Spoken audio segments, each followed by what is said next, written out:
Hello and welcome everyone to our combined Sunday school classes, the Agape class and the Young Men's Bible class, two of our larger Sunday school classes here at First Presbyterian Church on North Elm Street at Fisher Park near downtown Greensboro. I'm Lane Ridenhour. I'm the hymn singing leader for the Young Men's Bible class, and I welcome you and thank you for joining us as we gather together here online for worship and study on this Sunday, September 12th. Today is kickoff Sunday for the fall here at First Presbyterian Church, and we have a new schedule in place. I'd like to make you aware of it. Our Rejoice service will begin at 9 o'clock a.m. in the Life Center in person.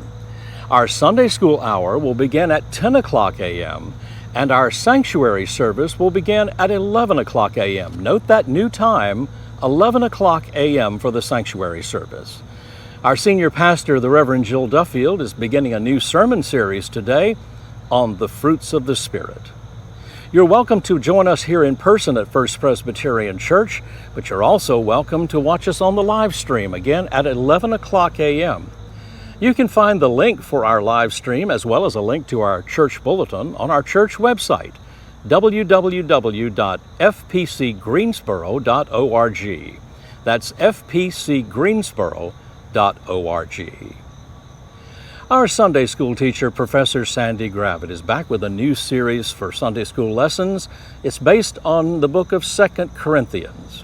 And the Apostle Paul wrote the book of 2 Corinthians at a very vulnerable time in his life. He had learned that the church in Corinth was struggling, and he sought to take action to preserve the unity of that local body of believers. Sandie will be joining us in just a few moments, but first, let's sing a hymn together, Leaning on the Everlasting Arms. This wonderful gospel hymn is based on a text from Deuteronomy chapter 33, verse 27. The eternal God is thy refuge, and underneath are the everlasting arms. This hymn was published in 1887. The lyrics were written by Anthony Showalter and Elijah Hoffman. Mr. Showalter was a deacon or an elder at the First Presbyterian Church in Dalton, Georgia. As usual, I'll put the words up on the screen for you and invite you to sing along with me, Leaning on the Everlasting Arms.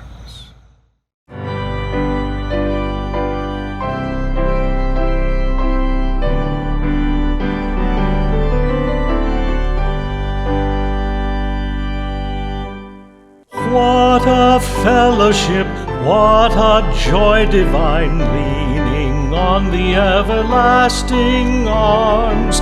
What a blessedness, what a peace is mine, leaning on the everlasting arms. Leaning, safe and secure from all alarms. Leaning on the everlasting arms. What have I to dread? What have I to fear? Leaning on the everlasting arms. I have blessed peace with my Lord so near. Leaning on the everlasting arms. Leaning, safe and secure from all alarms. Leaning on the everlasting arms.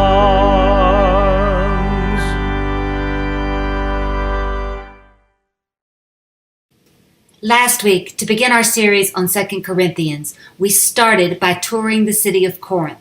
We also talked a little bit about the text of 2 Corinthians and how Paul establishes himself and the recipients of the letter. Today, I want to pick up in the first chapter of 2 Corinthians because the way that Paul starts out this epistle is a little bit unusual for him. Typically, we would expect words of thanksgiving at the outset of an epistle. I am showing you some familiar examples on the screen. Opening his letters in this manner permits Paul to express his affection, care, and concern for the recipients by recalling some particular way in which they share in the faith. Of some note, this practice in his writing held firm for Paul, whether he knew the audience he was addressing or whether he was hoping to meet them sometime in the future. There are only 2 places in the 7 letters unequivocally attributed to Paul where he veers from this pattern. Famously, he skips right past any thanksgiving for the people in Galatians. In this epistle, Paul is incredibly upset at the people, and he wastes no time in letting them know it. Today, we are focused on the other exception, 2 Corinthians. Here, in the place of a thanksgiving, Paul instead offers a blessing, and not one directed from him to the people, but rather it is a blessing directed to God. And it is quite a notable blessing at that. 10 times in the first 5 verses of this section, we get some form of the word consolation or comfort. I've highlighted them in red for you.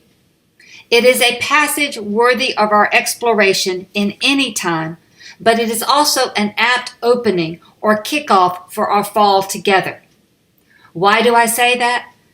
Because we, like the community in Corinth, are a people in need of comfort or consolation, even if we may not know it, or we cannot always quite put our finger on how to access it.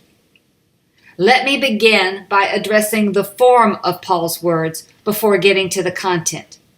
As noted, "Blessed be the God and Father of our Lord Jesus Christ," starts the passage.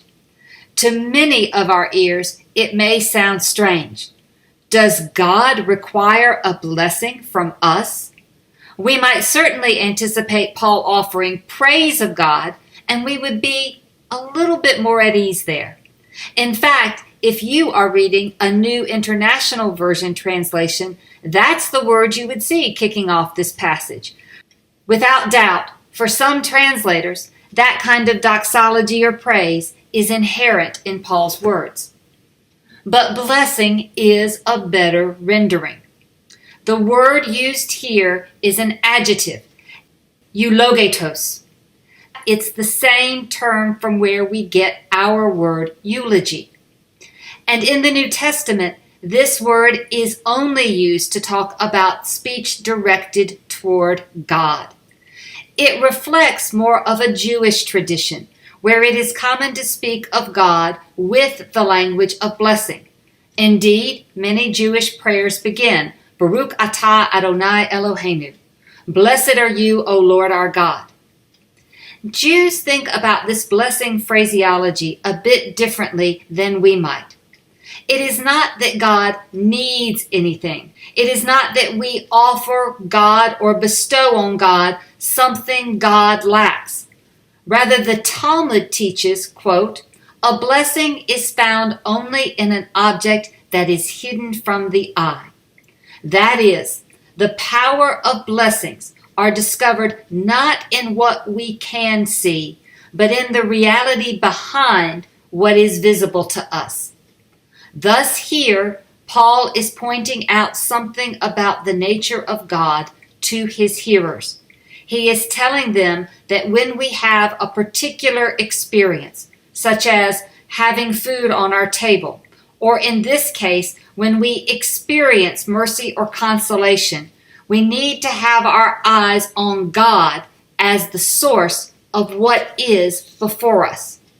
At the outset, then, Paul puts the focus of his audience on God and on God's provision of consolation or comfort, something that Paul sees as necessary for all of them. That necessity gives us an opportunity then to shift to content and why this blessing of consolation or comfort is apt. Recently, I have had many friends describe their feeling that the whole world is out of balance or spinning out of control. How prevalent this feeling is became clear when a good friend, a firm atheist, told me a week or so ago that she was starting to wonder if maybe there was something to the biblical sense of an apocalypse bringing an end to all things.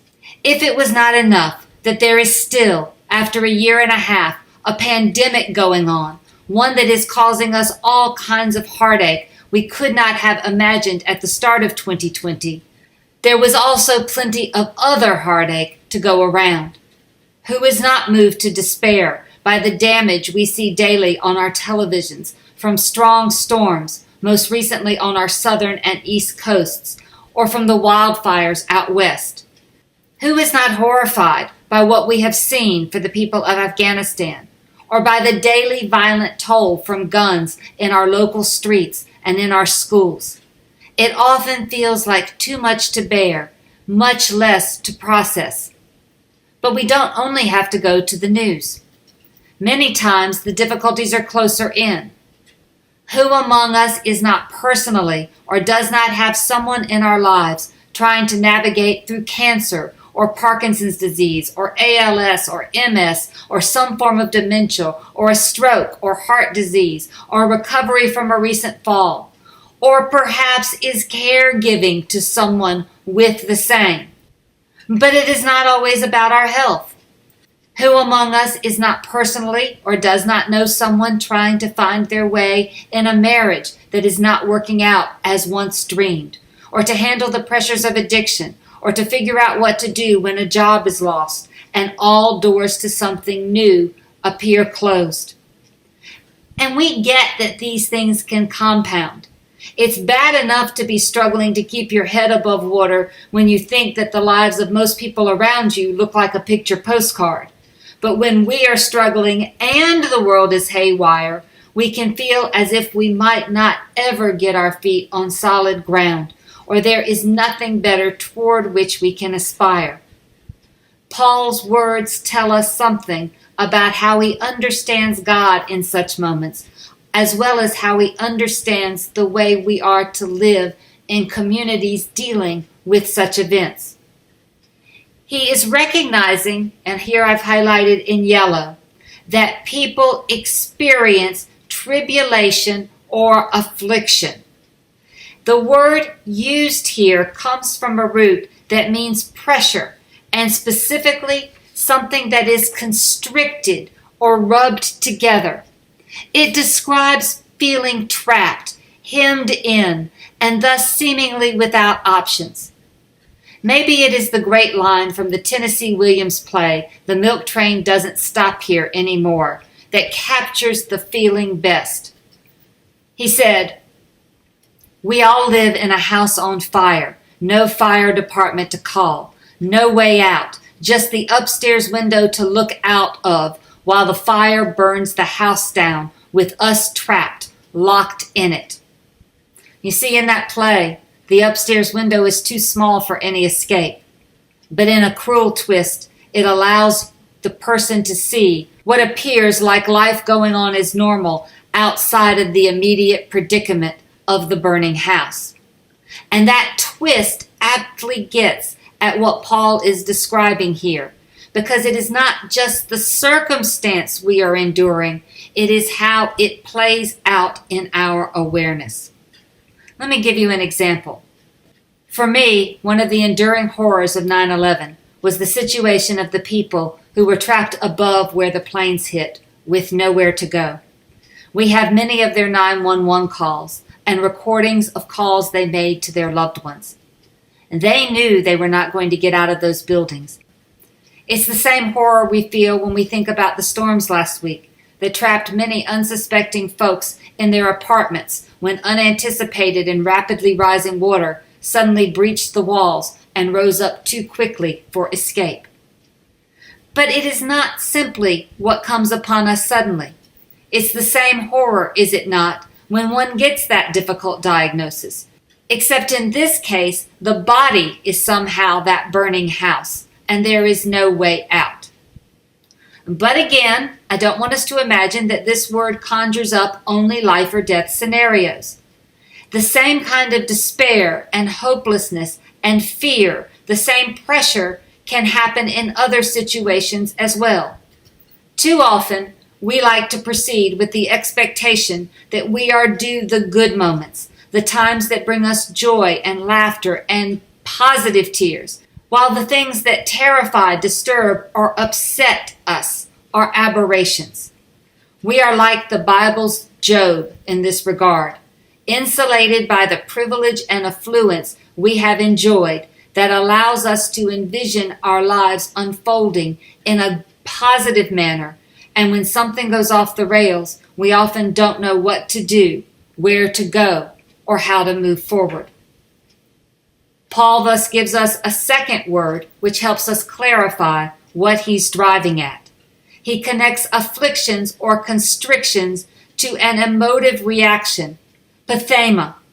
It is a term that we most often translate as suffering, and in fact, it frequently does have a negative cast.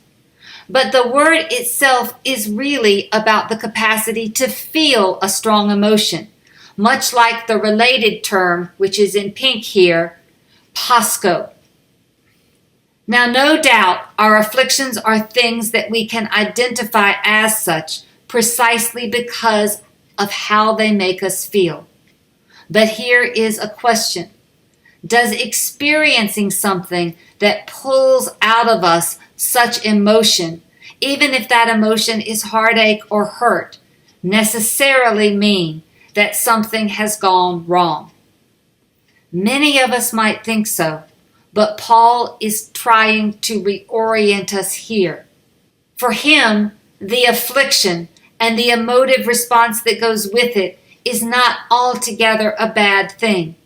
Indeed, for Paul, feeling constricted is inherent to the world we inhabit and the conditions of human life, especially as Christians. And he does not put a value judgment or label on the affliction or on the emotion. None of it is depicted as a result of sin or wrong or out of place. It is instead for Paul the ground on which important things can happen. Enter this word, parakaleo. This verb is intriguing conceptually, as are the nouns that come from it. Indeed, you might think it sounds familiar because it is the same word that the writer of the Gospel of John uses to describe the Holy Spirit or Paraclete, our comforter or advocate. The word literally means a call or an urging that comes to us from close proximity. You might imagine something whispered in your ear. Come on, hang in there, you've got this. Or in some circumstances, I'm here. I know it hurts. Trust me. And by the way, such urgings, such comfort do not always have to be spoken. Think, for instance, about arriving home when you are going through a hard stretch, to a clean house or a mowed lawn or a home-cooked dinner. By doing these things for you, your community is reminding you that your struggle has been seen and people want to support you. In these tough moments, those who care might do nothing more than simply sit or walk beside you quietly, reminding you that you are not in it alone. Now, with those things in mind, look at what Paul says to the people in Corinth and what he is teaching us. He gives us in this text a peek into his understanding of the gospel. Check out verse 5. For just as the sufferings of Christ are abundant for us, so also our consolation is abundant through Christ. I want to ask you to think about attending to how you hear that sentence. And I have put in bold pink something that will help you see it differently. We can all too easily focus on the words suffering and consolation. And we struggle with those words. Why must Christ die? How is that a comfort or consolation? But instead, I am inviting you to consider the verb which occurs twice. the verb that means abounding, overflowing, and exceeding. It is the same idea that we get in verse 1 when Paul calls God the Father of mercies and the God of all consolation. You see, for Paul, we're getting to a core idea about God. Affliction and the emotional havoc it can wreak is not our enemy. Rather, it is something that if we embrace it, if we experience it fully, it reveals God to us. Now that's a big thought, and to help us get there, I want to turn to Matthew Fox, priest and theologian, who speaks at length about this topic. Let me give you some of his insight. First off, he tells us that embracing pain helps us understand what truly matters. What he means here is that we sometimes can mistake what is essential in our lives. I might get it in my head, for instance, that I just have to possess a certain thing or things in order to be happy. A type of house, a particular job, a certain relationship. I might consider my life not to be what it could be otherwise. But we already know that few of us are going to lead such charmed lives where everything goes according to our plans. And even if we do, we often feel empty because these things are not the road to fulfillment. When, however, we embrace our pain, we can learn to cut through the superficial stuff and instead find the beauty, the love, and the joy in places where we might otherwise miss it. Jesus was an exemplar of this way of being. Remember this passage?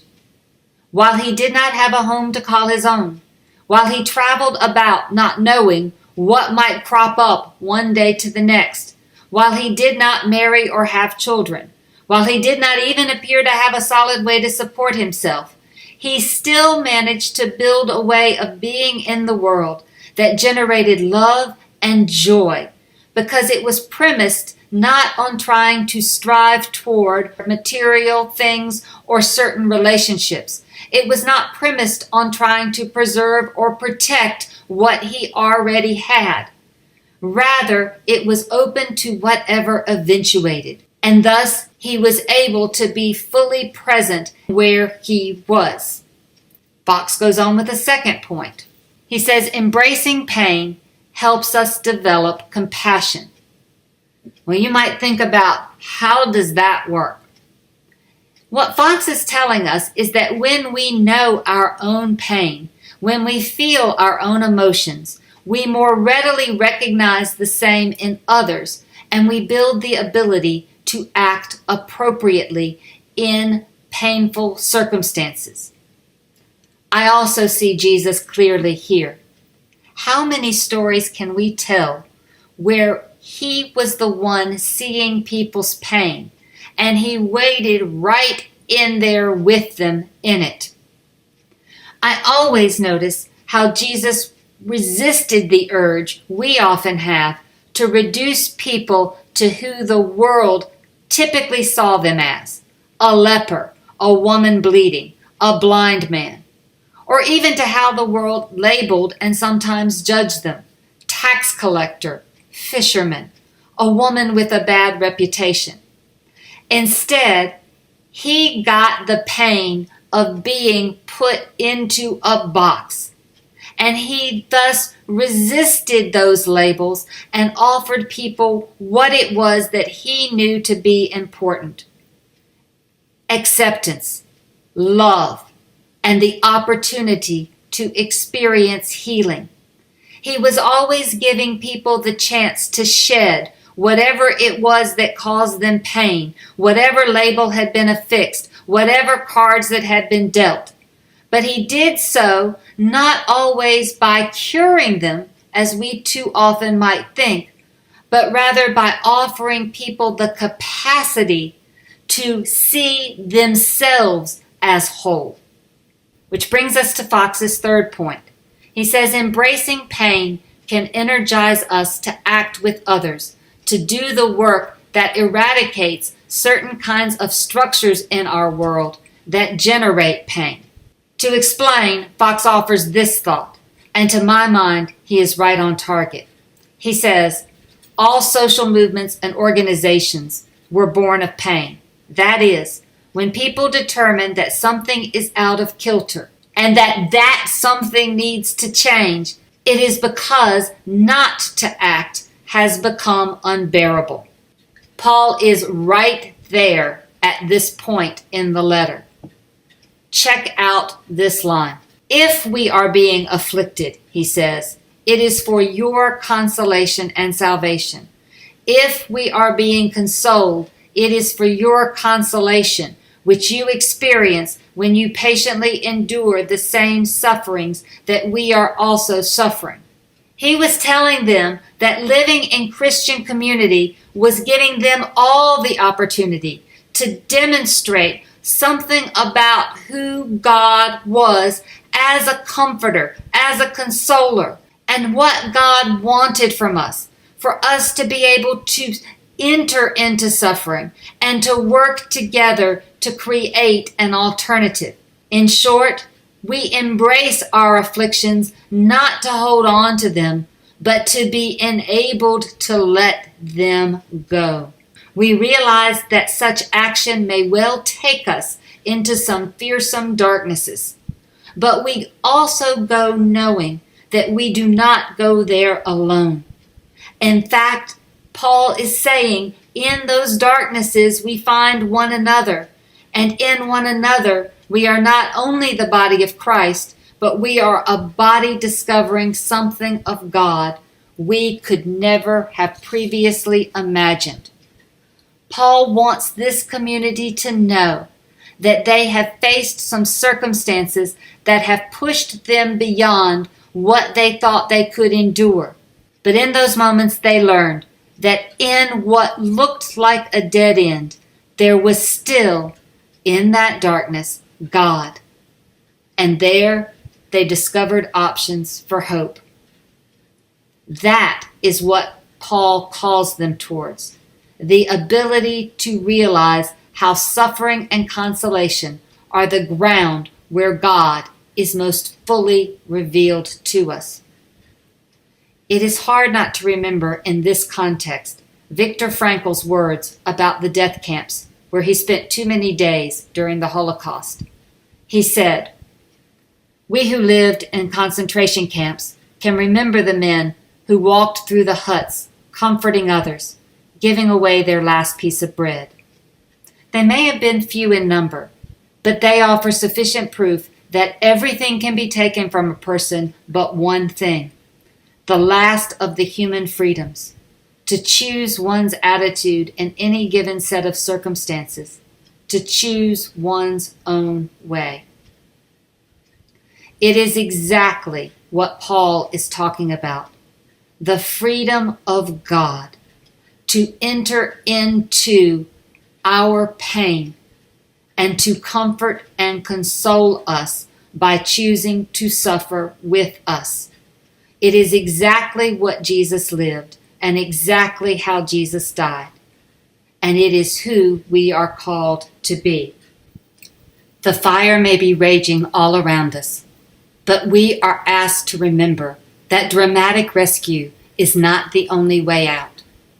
The blessing can be in our ability to see God with us in the worst moments, even if God, to most eyes, might look like nothing other than a man walking through a death camp, giving away his last piece of bread, a 911 operator comforting a person as the fire closes in, a nurse holding the hand of someone as they take their last breath. It is something to think about in these difficult times. Thank you for your attention, and I'll look forward to being with you next week.